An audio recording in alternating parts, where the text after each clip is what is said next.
कहानी की शुरुआत होती है स्कॉटलैंड के कोस्ट के पास एक बिल्कुल अलग और सुनसान आइलैंड पर, जहां माइकल अकेला रहता है। वहां आसपास कोई भी नहीं रहता, सिर्फ हवा की आवाज और समुंदर की तेज लहरों की गूंज सुनाई देती है। उसके साथ सिर्फ उसका एक वफादार कुत्ता होता है जो हमेशा उसके पास बैठा रहता है। हर हफ्ते की तरह जेसी और उसका अंकल एक छोटी सी बोट में उसके लिए राशन और जरूरत का सामान लेकर आते हैं, लेकिन माइकल हमेशा उन दोनों से बचने की कोशिश करता है। वो उनकी तरफ देखता तक नहीं, दरवाजा खोलने से भी बचता है। दोस्तों, आप देख रहे हैं सिल्वर स्क्रीन कहानियां। ऐसा लगता है जैसे लोगों से दूर रहना उसकी आदत बन चुकी हो। एक दिन जब जेसी क्रेट घर के बाहर रखकर जा रही होती है, तो वो क्रेट के ऊपर एक छोटा सा गिफ्ट भी रख देती है। वो गिफ्ट छोटा जरूर था, लेकिन दिल से दिया गया था। बोट धीरे धीरे दूर चली जाती है। तब माइकल घर से बाहर निकलता है। वो बिना कुछ बोले क्रेट उठाता है और गिफ्ट को जमीन पर छोड़ देता है। उसे गिफ्ट से कोई मतलब नहीं होता। पूरा दिन वो घर के अंदर बैठकर शराब पीता रहता है। टेबल पर चेस बोर्ड लगा होता है और वो खुद के साथ ही चेस खेल रहा होता है। अगले हफ्ते जेसी हिम्मत करती है। इस बार वो सिर्फ क्रेट नहीं रखती, बल्कि दरवाजे पर नॉक भी करती है। माइकल गुस्से में दरवाजा खोलता है। वो क्रेट पकड़ता है और तुरंत दरवाजा बंद करने लगता है, लेकिन जेसी अपना पाँव दरवाजे के बीच में रख देती है। वो फिर से गिफ्ट उसकी तरफ बढ़ाती है और पूछती है, तुम कभी हेलो क्यों नहीं बोलते? तुम हमेशा हमसे दूर क्यों रहते हो? माइकल कोई जवाब नहीं देता। वो जोर से उसका पाँव हटाकर दरवाजा बंद कर देता है। जेसी जोर से कहती है, मैं तुमसे डरती नहीं हूँ। फिर वो वापस बोट की तरफ चली जाती है। गिफ्ट फिर से दरवाजे के पास ही पड़ा रहता है। बोट पर जेसी के अंकल को वेदर अलर्ट मिलता है। तेज तूफान आने वाला होता है। आसमान धीरे धीरे काला होने लगता है। हवा तेज चलने लगती है। समुंदर की लहरें अब बहुत ज्यादा खतरनाक हो चुकी होती हैं। जेसी मुश्किल से अपनी छोटी सी बोट में चढ़ती है और उसे चलाने की कोशिश करती है, लेकिन लहरें इतनी तेज होती हैं कि उसका चप्पू पानी में गिर जाता है। उसका अंकल चप्पू पकड़ने की कोशिश करता है, लेकिन लहरों की वजह से बोट उलट जाती है। आइलैंड पर कुत्ता खिड़की के पास खड़ा होकर चीखने जैसी आवाज निकालने लगता है। तब माइकल का ध्यान बाहर जाता है। वो देखता है कि समुद्र में कुछ गलत हो रहा है। वो तुरंत बाहर भागता है। भागते वक्त वो गलती से गिफ्ट को लात मार देता है। फिर वो अपनी बोट पर चढ़ता है। एक स्लाइड जैसी जगह से फिसलकर पानी तक जाता है और इंजन स्टार्ट करके फुल स्पीड में आगे बढ़ता है। जेसी पानी के ऊपर आती है, लेकिन उसका पाँव एक जाल में फंसा होता है। वो तैर नहीं पा रही होती। तेज लहरें उसे दोबारा पानी के नीचे धकेल देती हैं और वो बेहोश हो जाती है। माइकल बिना सोचे समुद्र में छलांग लगा देता है। वो जाल को पकड़कर खोलता है, उलझे हुए हिस्सों को सुलझाता है और जेसी को आजाद करता है। वो जेसी के अंकल को भी बचाने की कोशिश करता है, लेकिन तब तक बहुत देर हो चुकी होती है। माइकल जेसी को अपनी बोट में ले आता है। वो तुरंत उसे सीपीआर देता है। काफी देर तक कोशिश करने के बाद आखिरकार जेसी फिर से सांस लेने लगती है। शाम तक जेसी माइकल के बेड पर होश में आती है। आंखें खोलते ही वो अपने अंकल के बारे में पूछती है।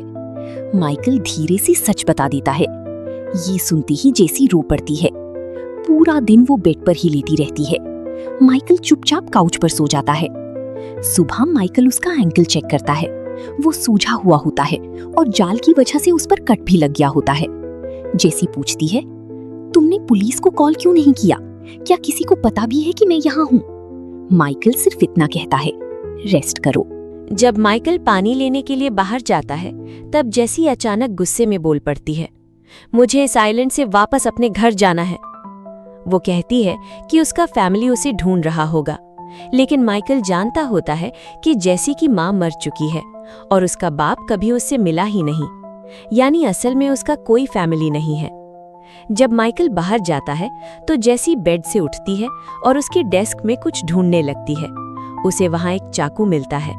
जैसे ही उसे माइकल के कदम की आवाज सुनाई देती है, वो जल्दी से वापस बेड पर आ जाती है और चाकू को तकिए के नीचे छुपा देती है। रात को जेसी को एक बुरा ख्वाब आता है। वो डर से चीखने लगती है। माइकल उसे चेक करने आता है। जैसे ही वो जेसी को टच करता है, वो अचानक उठती है और चाकू उसकी तरफ कर देती है। माइकल आराम से कहता है, ये सिर्फ एक ख्वाब था। फिर वो उसे सिखाता है कि चाकू को सही तरह कैसे पकड़ते हैं और कैसे यूज किया जाता है। दिन गुजरते जाते हैं। माइकल उसका ख्याल रखता रहता है, उसे बाथरूम तक उठाकर ले जाता है, खुद खाना बनाता है, दवाई देता है, उसके जख्मों को साफ करता है। धीरे धीरे जेसी चलने लगती है। वो कुत्ते के साथ वक्त गुजारना शुरू करती है। माइकल ये देखकर खुश होता है। एक दिन दोपहर को जेसी पूछती है, तुम मेरे अंकल को कैसे जानती थी? माइकल बताता है, हम दोनों फौज में साथ काम करती थी। जेसी को एहसास होता है कि वो अब तक उस आदमी का नाम तक नहीं जानती जो उसकी जान बचा चुका है, लेकिन माइकल अपना नाम बताने से मना कर देता है। जेसी फिर कुत्ते का नाम पूछती है। माइकल कहता है कि उसका भी कोई नाम नहीं है, तो जेसी उसका नाम जैक रख देती है। जेसी चेस बोर्ड देखती है और कहती है, तुम आसानी से हार जाओगे, हाथी गलत जगह पर है। माइकल ज्यादा ध्यान नहीं देता। फिर वो उसके पाँव को चेक करता है। उसमें इन्फेक्शन हो चुका होता है, लेकिन वो जेसी को हॉस्पिटल ले जाने से मना कर देता है। वो कहता है कि जरूरी चीजें वो खुद ले आएगा। अब माइकल बोट लेकर मेनलैंड जाता है। उसके जाने के बाद जेसी उसके डेस्क पर एक ड्राइंग देखती है। वो ड्राइंग जेसी और जैक की होती है। जब वो ड्रॉअर खोलती है तो उसे पता चलता है कि माइकल ने उसका दिया हुआ गिफ्ट खोल लिया था। गिफ्ट के अंदर एक स्नो ग्लोब होता है जिसमें एक लाइट हाउस बना होता है, बिल्कुल उस आइलैंड के लाइट हाउस जैसा। सीन शिफ्ट होता है लंदन की तरफ। एक गवर्नमेंट मीटिंग चल रही होती है। वहाँ एक आदमी होता है जिसका नाम मोनाफोर्ट होता है। उसे डांटा जा रहा होता है। उसने एक सर्वेलेंस प्रोग्राम बनाया होता है जिसका नाम है थिया। ये प्रोग्राम यूके के हर फोन और कैमरा से डेटा कलेक्ट करता है। मैनाफोर्ट कहता है कि इस सिस्टम की वजह से बहुत से अटैक्स रोके गए हैं और कई टेररिस्ट्स पकड़े गए हैं। बाद में वो प्राइम मिनिस्टर से मिलता है। प्राइम मिनिस्टर रिकॉर्डिंग बंद कर देता है और एक डील करता है। वो कहता है, पब्लिक के सामने हम तुम्हें जॉब से निकाल देंगे, लेकिन असल में तुम चुपके से ये प्रोग्राम चलाते रहोगे। मैनाफोर्ट इस डील को मान लेता है। उधर स्कॉटलैंड में माइकल एक फार्मेसी जाता है। वो कैमरा से बचने की पूरी कोशिश करता है। फिर वो एक कपड़ों की दुकान पर जाता है, जल्दी जल्दी कपड़े उठाता है ताकि कैमरास में क्लियरली ना आए। लेकिन बाहर कुछ लड़कियां सेल्फी ले रही होती हैं और उसकी तस्वीर कैमरा में आ जाती है। जैसे ही ये फोटो थिया सिस्टम में जाती है, तुरंत अलर्ट जनरेट होता है। माइकल को एक डेंजरस टेररिस्ट के रूप में मार्क कर दिया जाता है। रॉबर्टा नाम की ऑफिसर तुरंत एक असॉल्ट टीम भेज देती है। माइकल आइलैंड पर वापस आता है। वो जेसी के पांव पर बैंडेज करता है, उसे दवाई और मिठाई देता है, उसके लिए नए कपड़े भी लाता है। रात को खाना खाते वक्त माइकल को बाहर से आवाज आती है। वो बाइनोक्यूलर से देखता है कि एक बोट आइलैंड की तरफ आ रही है। वो तुरंत जेसी से कहता है, बाथरूम में जाओ, खुद को बंद करो और आवाज मत करना। जेसी चाकू लेकर बाथरूम में चली जाती है। माइकल खुद भी ब्लेड लेकर बाहर निकलता है। सोल्जर्स बोट से उतरते हैं और घर की तरफ बढ़ते हैं। माइकल एक ट्रैप एक्टिवेट करता है। वो रस्सी काट देता है। एक बड़ा पत्थर पहाड़ी से नीचे गिरता है। एक नेट एक्टिवेट होता है जो एक सोल्जर को पकड़कर पानी में घसीट लेता है।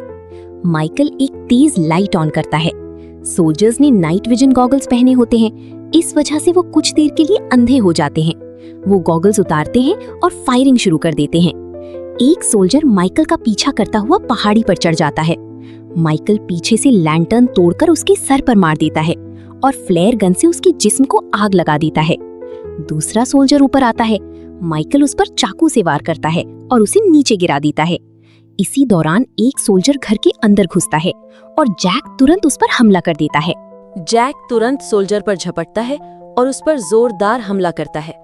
कुछ देर तक दोनों के दरमियान जबरदस्त जद्दोजहद होती है, लेकिन आखिरकार सोल्जर अपनी गन निकालकर जैक को गोली मार देता है।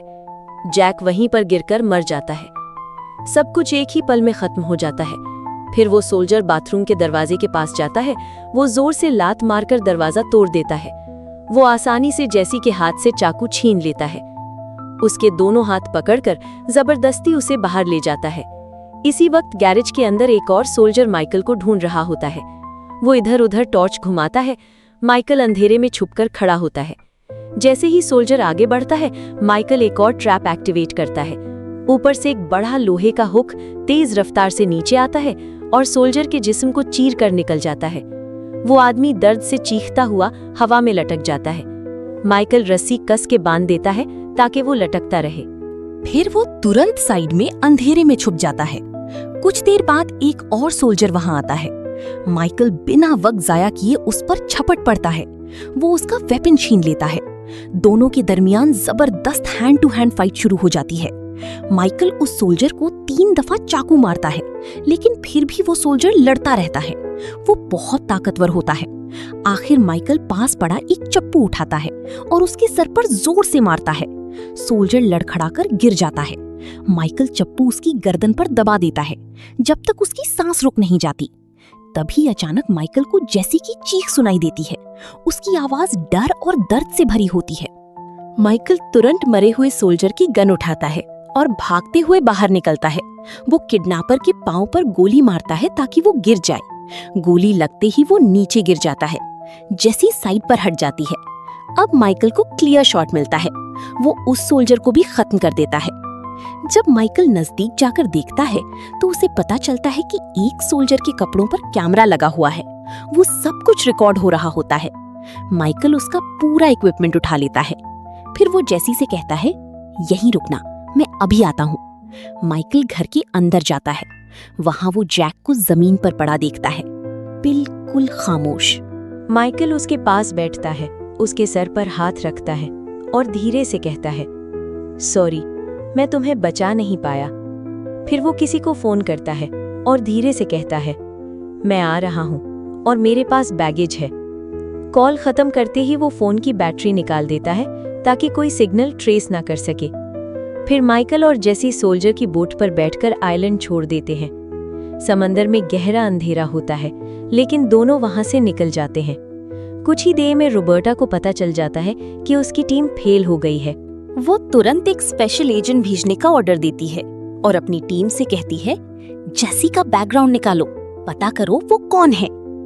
सुबह तक माइकल और जेसी स्कॉटलैंड पहुंच चुके होते हैं। जेसी देखती है कि माइकल के कपड़ों पर खून लगा है और उसका जख्म फिर से खुल गया है। वो कहती है, तुम्हारा खून बह रहा है। माइकल आराम से जवाब देता है, मैं ठीक हूँ, फिक्र मत करो। दोनों शहर के अंदर चुपचाप चल रहे होते हैं। वो कैमरा से बचने की कोशिश करते हैं। आखिर उन्हें कार नजर आती है जो यूज की जा सकती है, लेकिन वो किसी और की होती है और उनके पास चाबी नहीं होती। अब माइकल जेसी को गन चलाना सिखाता है। वो कहता है, गार्ड बनकर खड़ी रहो और ध्यान रखना।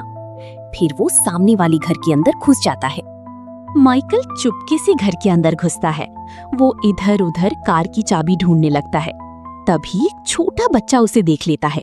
वो डर जाता है। अचानक घर का मालिक सामने आ जाता है और माइकल पर गन तान देता है। सिचुएशन बहुत खराब हो जाती है, लेकिन पीछे से जेसी हिम्मत दिखाती है। वो उस आदमी को मजबूर करती है कि वो माइकल के जख्म का इलाज करे। इसी दौरान रॉबर्टा की टीम का एक टेक्नीशियन बोलता है, जो टेररिस्ट प्रोफाइल पहले शो हो रही थी वो फेक है। वो बताता है कि किसी ने सिस्टम में ऐसा प्रोग्राम डाला है कि एक स्पेसिफिक चेहरा कैमरा में आए तो अलर्ट जनरेट हो जाए और वो कोड ऑटोमेटिकली डिलीट भी हो जाता है। जब टेक्नीशियन ने और इन्वेस्टिगेट किया तो माइकल की असली प्रोफाइल सामने आती है। उसमें लिखा होता है कि माइकल एक मिशन में मर चुका है। रॉबर्टा हैरान होकर कहती है, कोई हमें अपने ही लोगों को मारने पर मजबूर कर रहा है।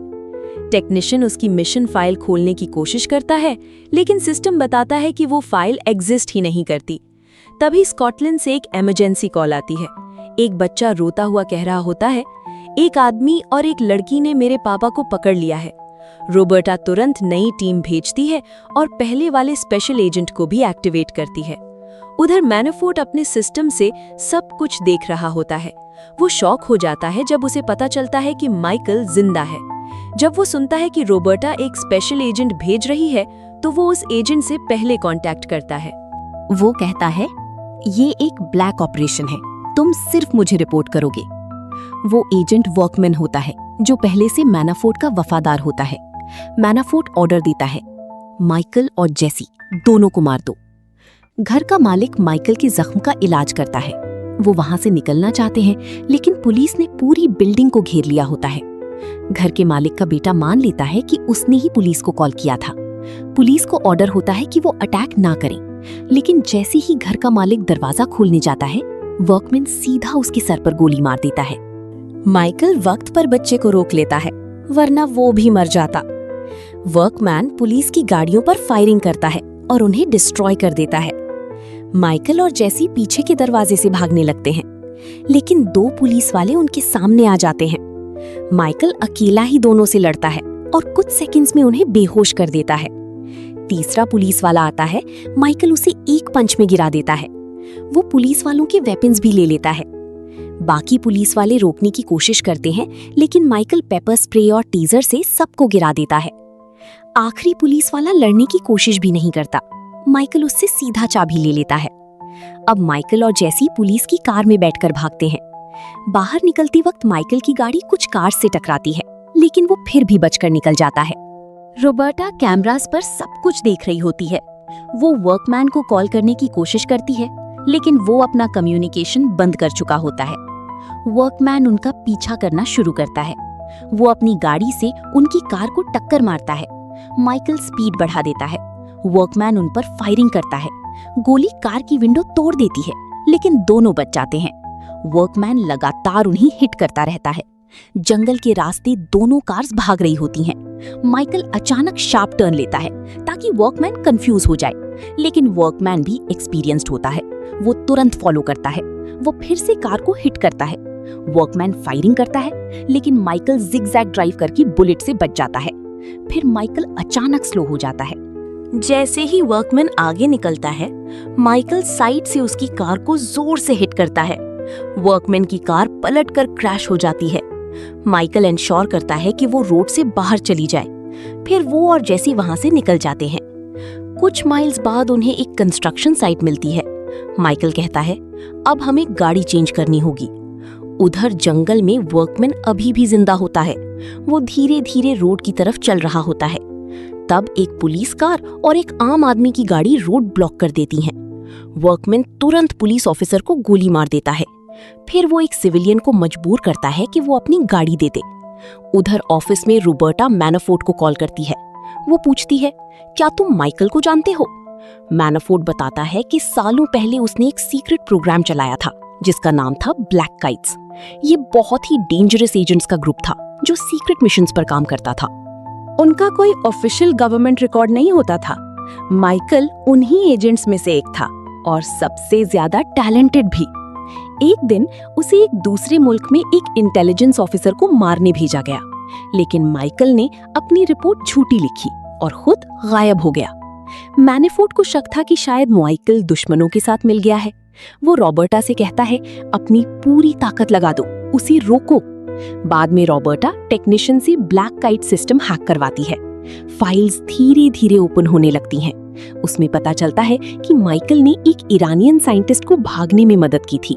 उस साइंटिस्ट ने न्यूक्लियर प्रोग्राम की इंपॉर्टेंट इंफॉर्मेशन दी थी। ऑर्डर्स ये थे कि उस साइंटिस्ट को मार दिया जाए, लेकिन माइकल ने अपनी इंसानियत नहीं छोड़ी और उसे बचाया। इसी वजह से वो सिस्टम से गायब हो गया था।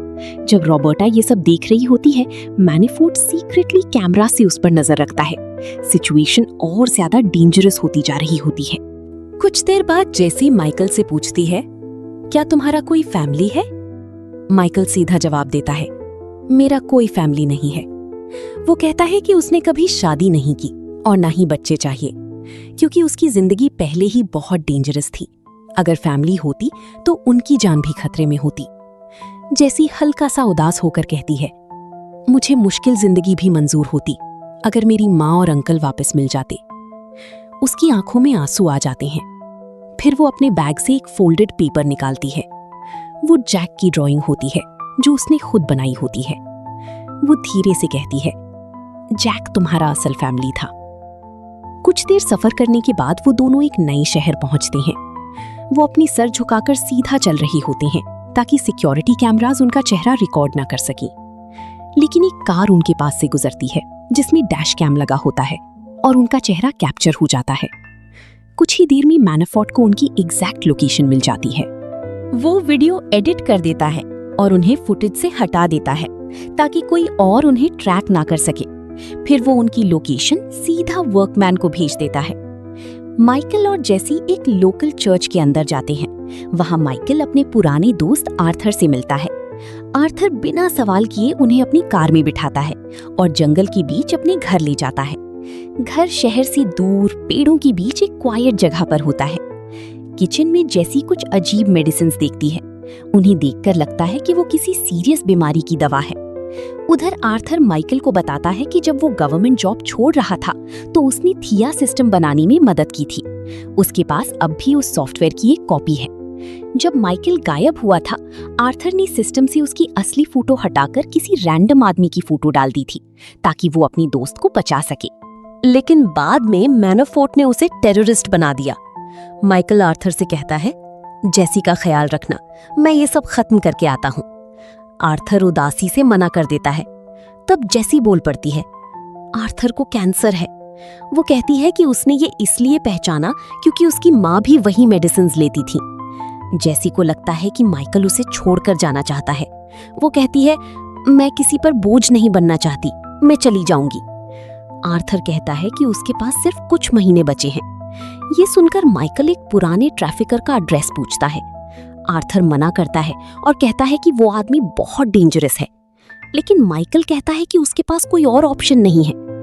जैसे ही वो निकलने लगते हैं, दरवाजे पर नॉक होता है। बाहर वर्कमैन खड़ा होता है और बिना देरी के वो फायरिंग शुरू कर देता है। माइकल तुरंत फर्नीचर के पीछे कवर ले लेता है।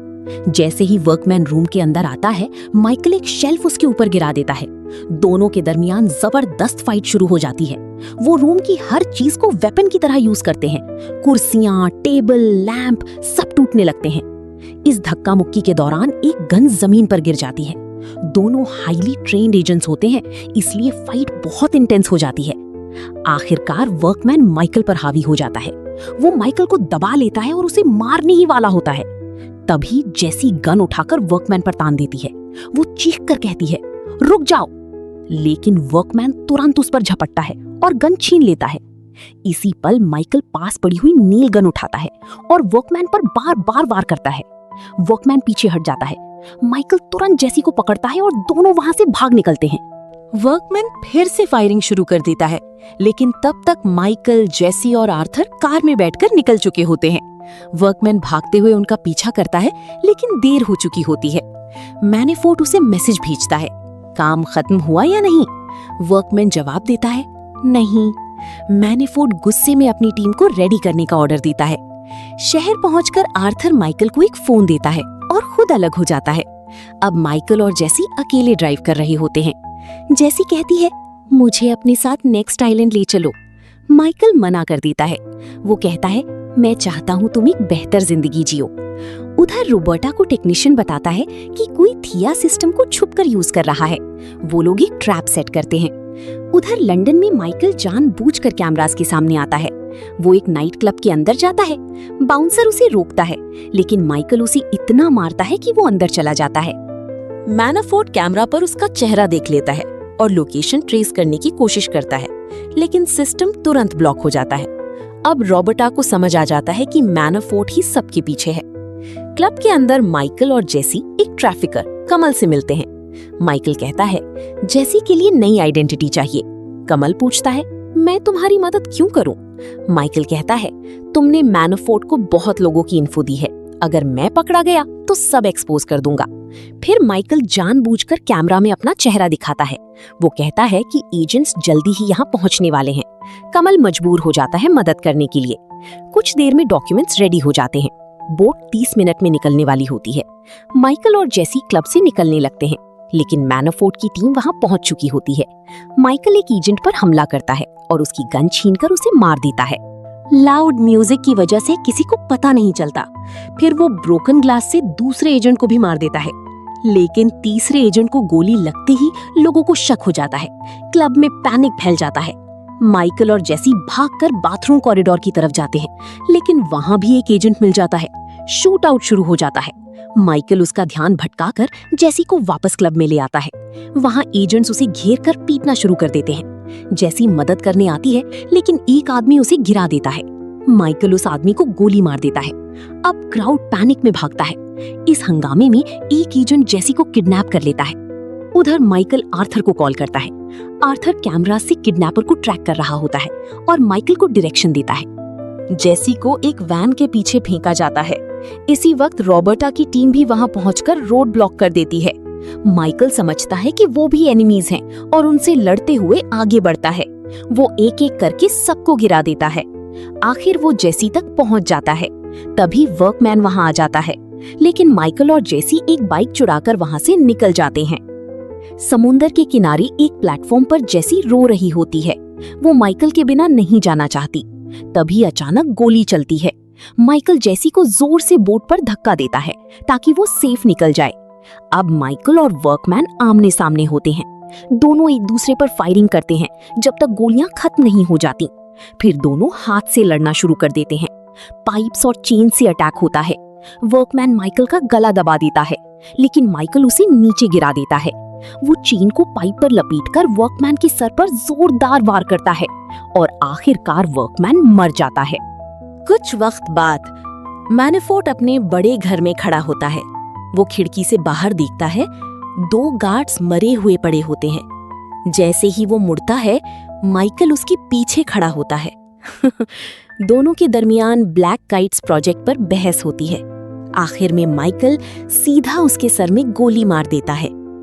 दोस्तों, फिल्म की एंड में हम देखते हैं 3 महीने बाद स्पेन में जेसी एक नई जिंदगी जी रही होती है। रॉबर्टा और उसकी टीम उसे दूर से ऑब्जर्व कर रहे होते हैं। उन्हें उम्मीद होती है कि शायद माइकल कभी वापस आए। जेसी एक कैफे में बैठी किताब पढ़ रही होती है। तब कैमरा थोड़ा शेक होता है और रॉबर्टा उसे क्लियरली नहीं देख पाती। एक वेट्रेस जेसी को एक बैग देती है। बैग के अंदर एक चेस पीस होता है। जेसी समझ जाती है माइकल वापस आ चुका है। रोड के उस पार माइकल खड़ा होता है और उसे लेने आया होता है। दोस्तों, अगर वीडियो पसंद आए तो लाइक और चैनल को सब्सक्राइब जरूर कीजिएगा। मिलते हैं अपनी अगली वीडियो में। देखते रहिए सिल्वर स्क्रीन कहानियां।